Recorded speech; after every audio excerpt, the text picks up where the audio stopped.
Hello friends, welcome to Shahrukh kitchen. இன்னைக்கு வீடியோவில் நம்ம பார்க்க போகிற ரெசிபி ஒரு கப் மைதா வச்சு ஒரு டேஸ்டியான பஃப் செய்ய போகிறீங்க. இது எப்படி செய்யலான்னு பார்க்கலாம் வாங்க.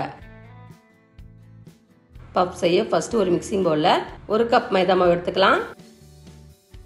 கூடவே ஒரு டீஸ்பூன் சர்க்கரையை சேர்த்து அரை டீஸ்பூன் சால்ட்டு சேர்த்து அரை டீஸ்பூன் ஓமத்தை நல்லா க்ரஷ் பண்ணி சேர்த்துக்கலாம்.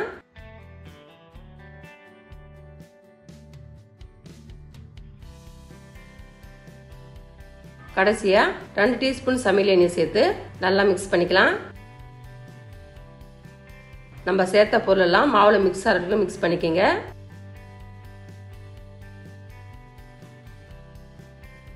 இந்த அளவுக்கு நல்லா மிக்ஸ் ஆனதும் கொஞ்சம் கொஞ்சமா தண்ணியை சேர்த்து சப்பாத்தி பத்துக்கு நல்லா மிக்ஸ் பண்ணிக்கலாம்.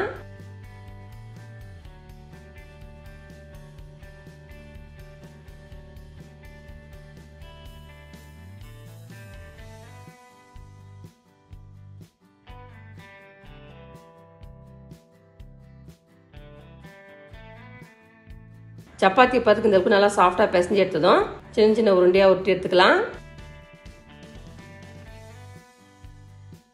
இந்த சைஸ்க்கு உருட்டி எடுத்துக்கோங்க.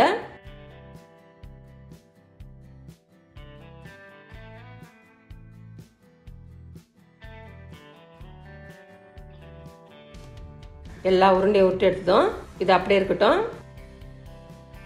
அடுத்து ஒரு சப்பாத்தி கட்டையை வச்சு நம்ம உருண்டையை மாவுல டிப் பண்ணி ரவுண்ட் ஷேப்புக்கு நல்லா தேய்ச்சிக்கலாம். இந்த அளவுக்கு மெலிசா தேய்ச்சி எடுத்துக்கோங்க. இதே மாதிரி எல்லா மாவையும் தேய்ச்சி எடுத்துக்கலாம்.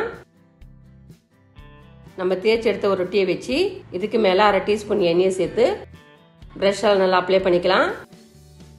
இதுக்கு மேல மாவு கொஞ்சம் தூவிட்டு இதுக்கு மேல ரொட்டியை வச்சு இதே மாதிரி லேயர் லேயரா அடுக்கிக்கலாம்.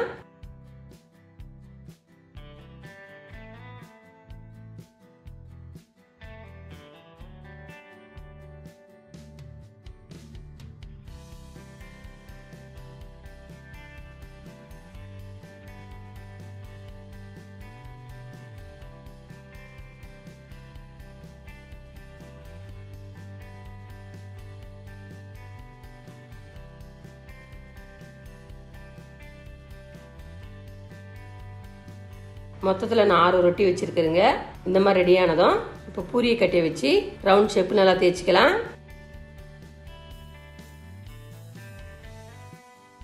இந்த அளவுக்கு தேய்ச்சி எடுத்ததும் இப்போ இதுக்கு மேலே அரை டீஸ்பூன் எண்ணெய் நல்லா அப்ளை பண்ணிக்கலாம். இதுக்கு மேலே கொஞ்சம் மாவு தூவிட்டு ஸ்கொயர் ஷேப்பு ஃபோல்ட் பண்ணிக்கலாம். ஸ்கொயர் ஷேப்பு ஃபோல்ட் பண்ணும்போது மாவு எண்ணெயும் தடவி எடுத்துக்கலாம்.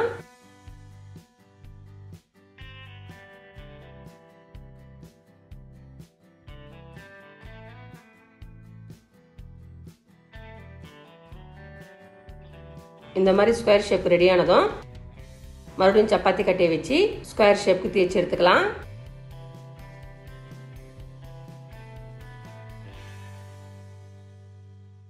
இப்போ ஒரு நைஃபை வச்சு சின்ன சின்ன பீஸா கட் பண்ணிக்கலாம். உங்க விருப்பத்துக்கு ஏற்ற மாதிரி எந்த சைஸ்ல கட் பண்ணி எடுத்துக்கோங்க. இந்த மாதிரி சின்ன சின்ன பீஸா கட் பண்ணதும் ஒரு பிளேட்டுக்கு மாத்திக்கலாம். எல்லா பீஸும் ரெடியானதும் இது அப்படியே இருக்கட்டும். அடுத்து ஸ்டவ் ஆன் பண்ணி ஒரு பேனை வச்சு பேன் சூடானதும் பஃப் பொரிக்க தேவையான எண்ணெயை சேர்த்து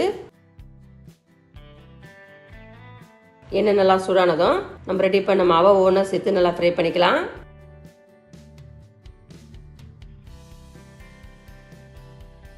இப்போ ஒரு பக்கம் செவந்ததும் திருப்பி விட்டு 2 பக்கம் செவக்க நல்லா ஃப்ரை பண்ணிக்கலாம். ஃப்ரை பண்ணும்போது அடிக்கடி திருப்பி விட்டு ஃப்ரை பண்ணுங்க. நம்ம பஃபை ஃப்ரை பண்ணும்போது எந்த அளவுக்கு லேயர் லேயரா வந்திருக்குது பாருங்க. இப்போ எல்லா பக்கம் செவந்து நல்லா ஃப்ரை ஆனதும் ஒரு பிளேட்டுக்கு மாத்திக்கலாம். இதே மாதிரி எல்லா பஃபையும் ஃப்ரை பண்ணி எடுத்துக்கலாம்.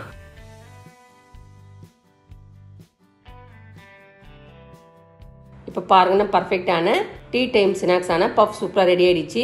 இது சாப்பிட்ற டேஸ்ட்டும் சூப்பராக இருக்குங்க. வீட்டில் 1 கப் கோதுமை வச்சு இந்த மாதிரி டேஸ்ட்டை செஞ்சு பாருங்க. இந்த ஸ்நாக்ஸ் செய்ய அதிகம் செலவு ஆகாதுங்க. வெறும் சிம்பிளாகவும் டேஸ்ட்டாகவும் செய்யலாம். இந்த டேஸ்ட் ரெசிபி வீட்லையும் ட்ரை பண்ணுங்க. இந்த டேஸ்ட் எப்படி சொல்லிட்டு கமெண்ட் பாக்ஸில் கமெண்ட் பண்ணுங்க. இந்த வீடியோ உங்களுக்கு பிடிச்சிருந்தா லைக் பண்ணுங்க, ஷேர் பண்ணுங்க. மறக்காம நம்ம சேனல் சப்ஸ்கிரைப் பண்ணாதுங்க, சப்ஸ்கிரைப் பண்ணுங்க. கூடவே பக்கத்தில் பெல் பட்டனை கிளிக் பண்ணுங்க. இதே மாதிரி புது புது ரெசிபி இன்னும் பார்க்கலாம். தேங்க்ஸ் ஃபார் வாட்சிங். நன்றி, வணக்கம்.